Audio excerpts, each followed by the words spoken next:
Okay. Hello and welcome to Default Profitable, the show where we dive deep into strategies behind starting, building, and growing consistently profitable businesses. Whether you're a leader, a founder, or just somebody who's curious dreamer starting to think, this podcast is a toolkit for making profitability a default setting. I'm your host, Matt Nettleton, and today my guest is Amanda Hill. Amanda, welcome to the show.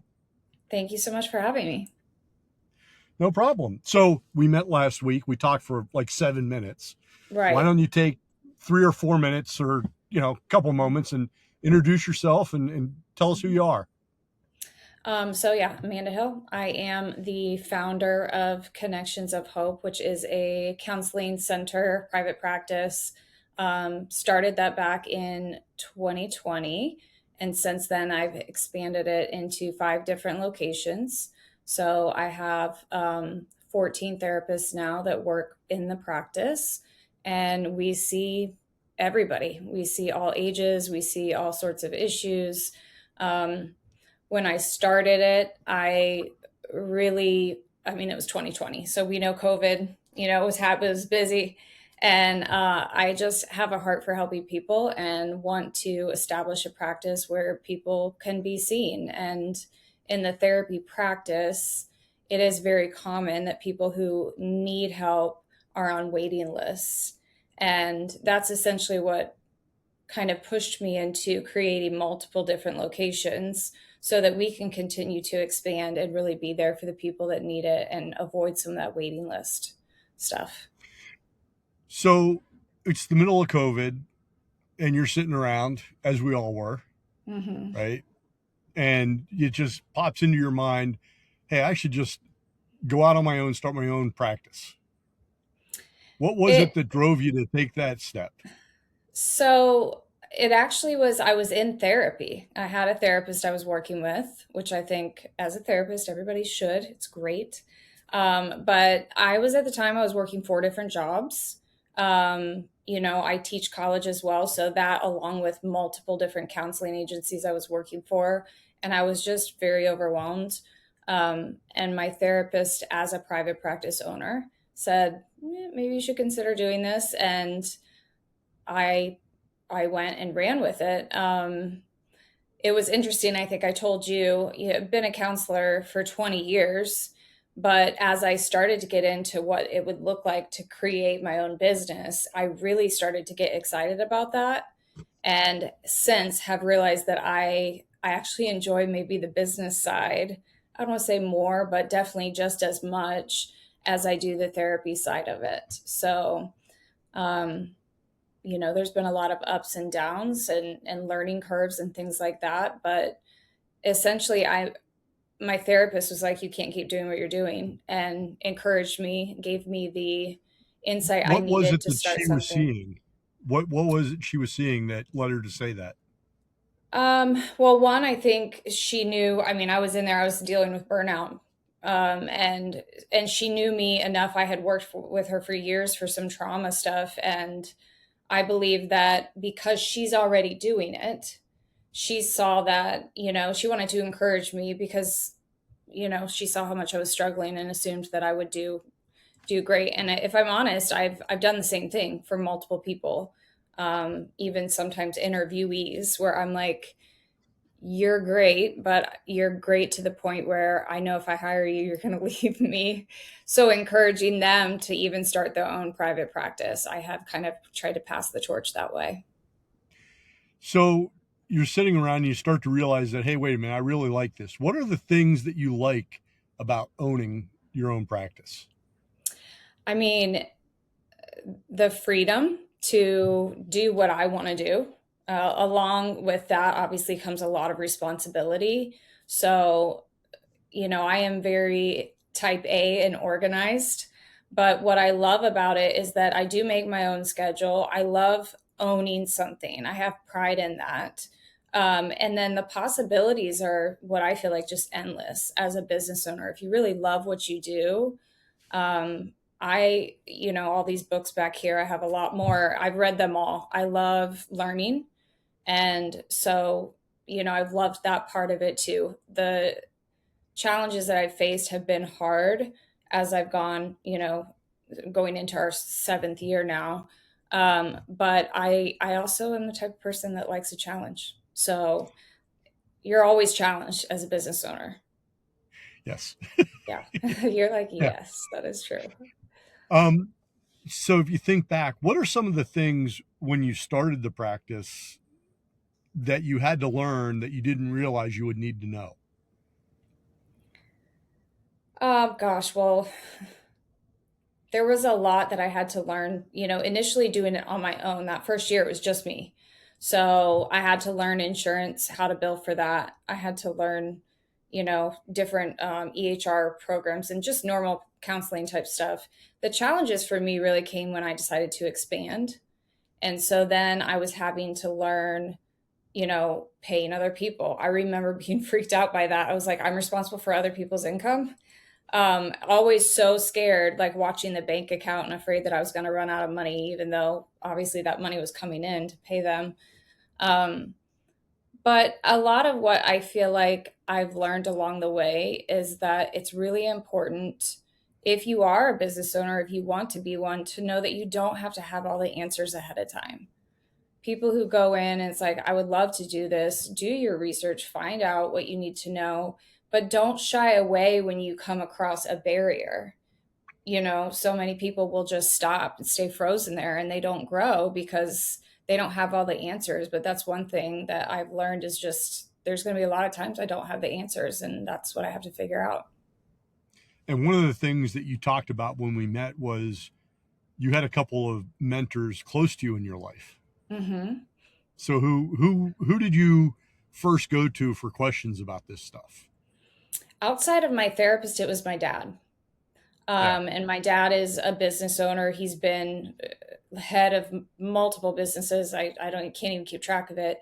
So I have a very close relationship with him, especially in regards to things like this. And he has been phenomenal from the very beginning, kind of teaching me what I need to know when I come across challenges. Also, tough love of what he says, scar tissue, you know, when I call him because something's gone really bad and I'm upset about it. And he's like, this is business ownership, scar tissue. You figure it out and you keep going. So he's been vital. There's no way I could have done this without him. Hmm. All right. So you're starting to scale the business. Hmm. You're trying to figure out payroll, Yeah. right? Then you got to figure out real estate. Yep. Then you got to figure out benefits. Yep. And all the What tax stuff other? that comes with it. Yeah. Yeah. Yeah. It's interesting when I think about it. I think that the people, when you say you talk and you work a lot with business owners, I think there's a certain kind of mindset that business owners have that not everybody has.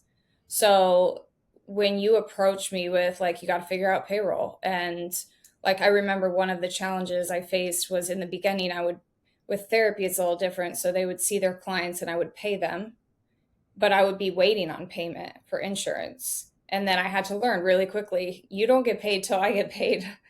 So things like that I had to learn. But again, my personality is someone I like to learn. And I believe that probably a lot of the people that follow your podcast are very similar in that sense. They want something bigger. It's amazing to see something grow. But that doesn't mean I'm just sitting back here, like, what, eating bonbons on my couch. I'm working, when a lot of times other people aren't. So, So typically people fall into one end of the spectrum or the other. One end is they have a great passion for something and they figure the mhm. money will work itself out. And Yeah. the other end is, hey, I can make money here and eventually I'm sure I'll like it. Where would you Hmm. put yourself on that spectrum? I definitely have more of a passion for it. Gosh, it would scare me to get into something and be like, eventually I'll like it, because what if you don't? I do think the best business owners probably are those who have a passion for what they're doing because it just makes you better at what you do. I mean, when I wake up, I'm not like jumping, all around so excited to see clients or run a business, but I am excited. Like, this is my business. I'm proud of it. And I have a passion for helping people. So the business is just completely different than the therapy side of it. But I have a very good balance of both. And I feel like in some ways I'm able to, um, really just feel more whole as a person because I'm able to do two things that I really love, which is one, helping people counseling, but the other one is taking it from a business perspective, expanding, and then getting more people access to resources that they need. All right.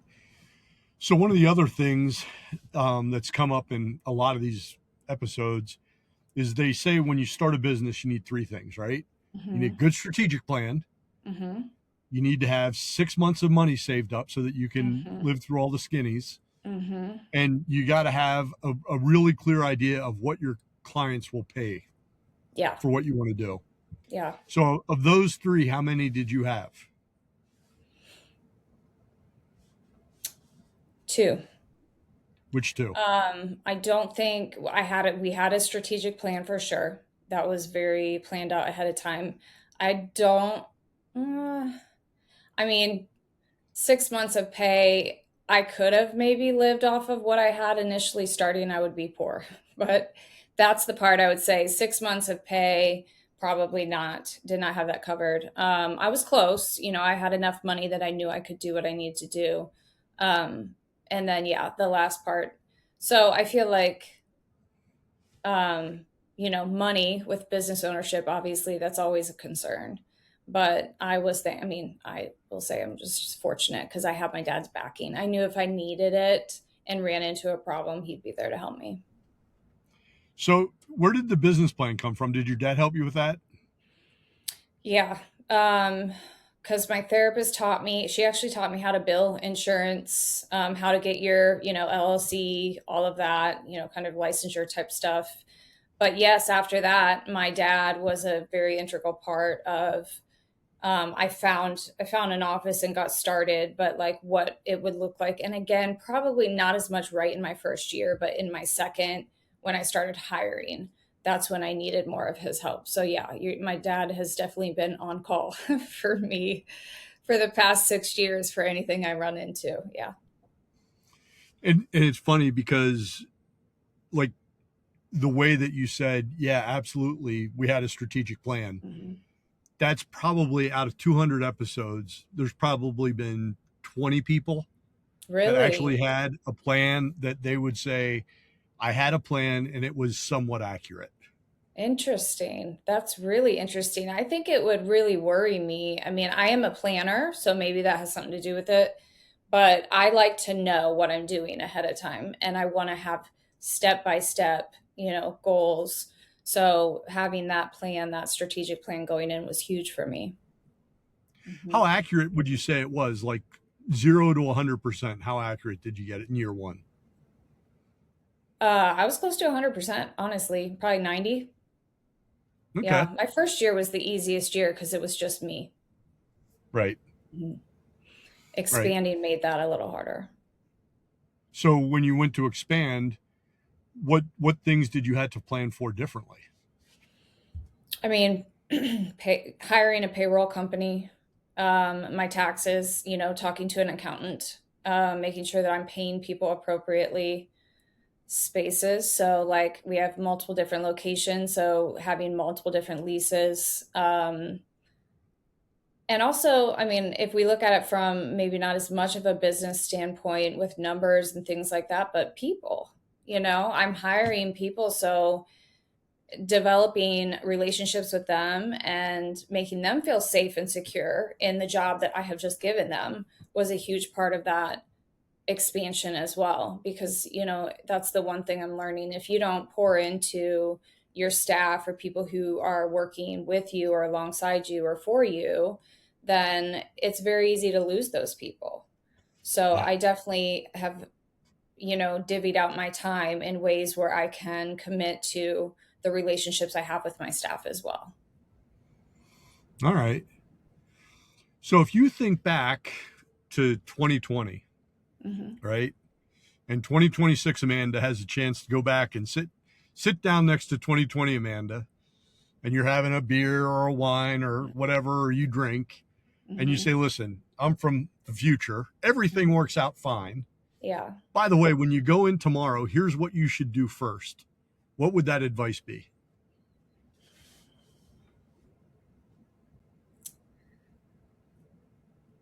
Um, I mean, honestly, the first thing that comes to mind is just like believe in yourself. I mean, and that's so we're not talking about maybe action steps as much as like business, make sure you have your ducks in a row or whatever. To me, a lot of business ownership comes down to how you feel about yourself. Because if I don't feel good about myself, then that's going to bleed into my business. And so the biggest encouragement I would give myself back then is to be genuine, work hard, believe in what you're doing. It's going to work out. It's going to work out. So, roll with the punches and just keep doing your thing. Yeah, that's not bad advice. So if you were talking to somebody who's either just started a business or preparing, what other advice would you give them? Where would you start? What would you tell them to do? To start, if you're thinking about running a business, the biggest thing I would say is probably like be very clear about why you want to start a business. I think there's a difference in people who are successful based on those that are just like, I just want a lot of money. Like, I want to be rich. I want to, make more money. That is going to be difficult to sustain with that kind of attitude. Like you said before, is there passion behind it, or is it just I'm going to do this hoping I make money? So being clear about why you want to own the business, and then start educating yourself. Do the work, sit down, read about what the first steps are in creating your kind of business.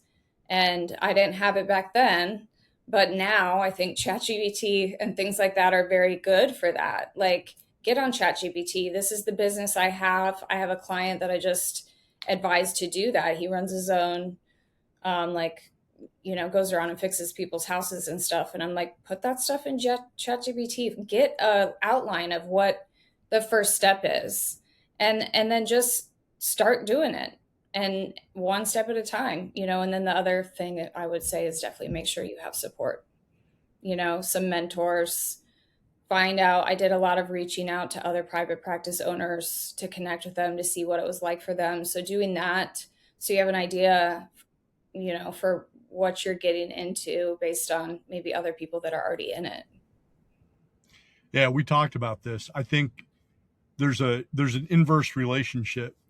Like the more Mhm. successful people are, the more they're willing to share, Yep. and the less Yes. successful they are, the Yep. more they're like, "No, I'm not giving you any of my secrets." So true. It is so true. And I think that I can even relate to that to a certain degree, being like, you know, this is mine. I don't want anybody to like compete with me. But that was a very short time in my head where I realized like the more you connect to people, the more they want to help you. And I Yeah, mean, gosh, I even had, which was a little tough, but I had a girl I interviewed who was great. And she, I was like, I wanted to hire her. And she said, I think I'm actually going to do my own thing. Great. She went and did her own thing. She contacted me like a month or so later and said, Hey, I'm starting to hire people. It wasn't a month, it was probably a 6 months to a year. She had decided to do the same thing I was doing and asked if I would meet her for dinner and help her. And in that moment, I was like, I could so be like, no, I'm not like giving you the cheat sheet like I busted my butt for.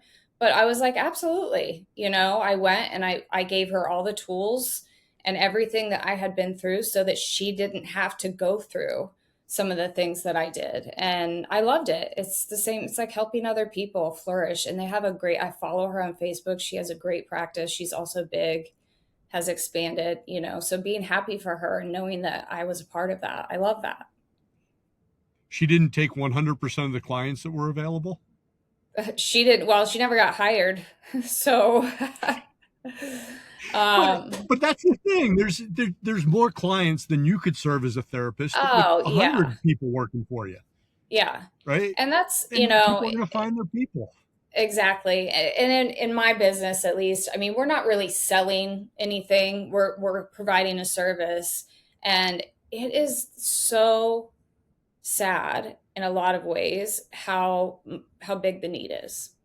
I get so many referrals, and I'm so thankful, but so many referrals that I'm like, I need more people. I need more therapists, and that's what's allowed me to continue to grow. I mean, my goal is just to be, I would love to be nationwide, but focusing now short term, all over Indiana because the need is so there, especially for kids.